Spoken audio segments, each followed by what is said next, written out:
ദൈവത്തിന് മഹത്വം. ഇന്ന് അവൻ്റെ ശബ്ദം നിങ്ങൾക്കായി. നിന്നിൽ ദൈവം പ്രസാദിക്കുന്നു. സങ്കീർത്തനം 141:11. തന്നെ ഭയപ്പെടുകയും തൻ്റെ ദയയിൽ പ്രത്യാശിക്കുകയും ചെയ്യുന്നവരിൽ യഹോവ പ്രസാദിക്കുന്നു. നിങ്ങൾ ദൈവത്തെ ഭയപ്പെടുന്നവൻ ആണോ? അവൻ്റെ ദയയിൽ പ്രസാദിക്കുകയും ചെയ്യുന്നുണ്ടോ? നിശ്ചയമായും ദൈവം നിങ്ങളിൽ പ്രസാദിക്കുന്നുണ്ട്. സങ്കീർത്തനം 37:14 പറയുന്നത്, യഹോവയിൽ തന്നെ രസിച്ചു കൊള്ളുക, അവൻ നിൻ്റെ ഹൃദയത്തിലെ ആഗ്രഹങ്ങളെ നിനക്ക് തരും എന്നാണ്.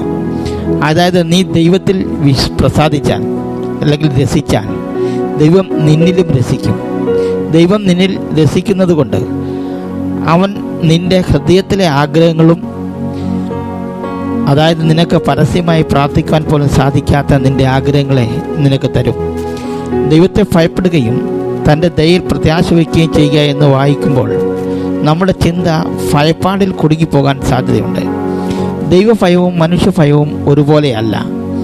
ദൈവത്തെ ഭയപ്പെടുക എന്നാൽ ദൈവത്തെ ബഹുമാനിക്കുക, ദൈവഭക്തി ഉണ്ടായിരിക്കുക, ദൈവത്തോട് ആദരവ് കാണിക്കുക, എല്ലാറ്റിലും പ്രഥമ സ്ഥാനം കൊടുക്കുക, മുൻപേ അവൻ്റെ രാജ്യവും നീതിയും അന്വേഷിക്കുക എന്ന് മാത്രമാണ്.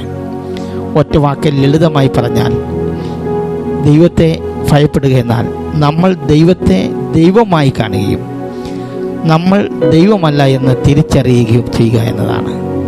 ദൈവത്തെ ഭയപ്പെട്ടാൽ മാത്രം ദൈവം നമ്മിൽ പ്രസാദിക്കുകയില്ല, അവൻ്റെ ദയയിൽ പ്രത്യാശ വയ്ക്കുകയും വേണം.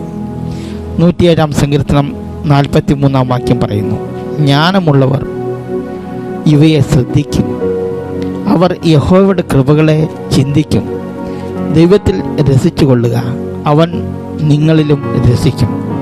ഇന്ന് അവൻ്റെ സ്വരം നിങ്ങൾക്കായി ഇതാണ്.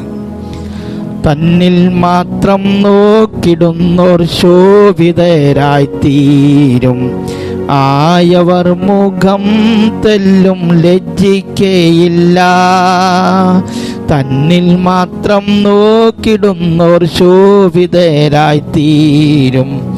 ആയവർ മുഖം തെല്ലും ലജ്ജിക്കയില്ല.